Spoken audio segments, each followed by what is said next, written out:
In this video today, I will be sharing to you how you can use MoneyGram to send money to a cash pickup location using the mobile app or the website, because you may not want to drive to the closest location right now like a Walmart. So watch this video till the end and you'll see how you can do this from the comfort of your home.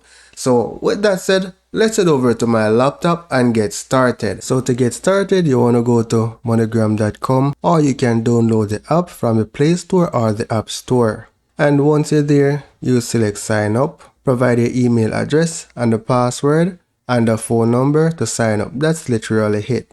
So I'm going to cancel this because I already have an account. I'm just going to log in. So here I'm going to sign in. So here I'm just going to select send to someone new. Specify the amount of money that you want to send. Choose your receiving country. Before you can proceed, you have to select estimate fees. And here it gives you an estimate of how much the person will receive who you are sending the money to. Then you are going to select your payment method. You have debit card, Interact, cash at location. And then you have two options. You can do a direct to bank account, or you can do a cash pickup. If you go with the bank account information, it's simply going to ask you for the recipient bank details, right? So here I'm going to select cash pickup.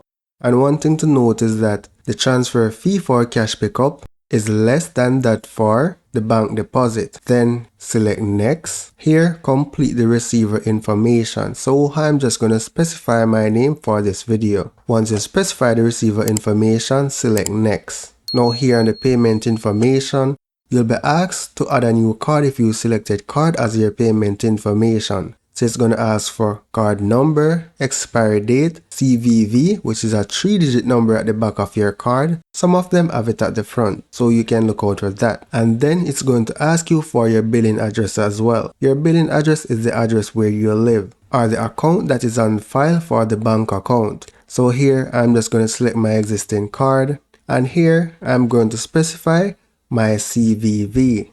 So now I'm just going to select verify CVV. Now they are doing these things to protect you so you don't get scammed, right? So here I'm just going to select next. And this is just some fraud protection information. You can read it, I am not. Then select review and send. Here is just a summary of the transaction. And then when you scroll down, you can select submit transaction. However, at this point, I don't want to send any money. I just did a tutorial to assist you. So that's it for now, guys. Thank you for watching and see you in the next video.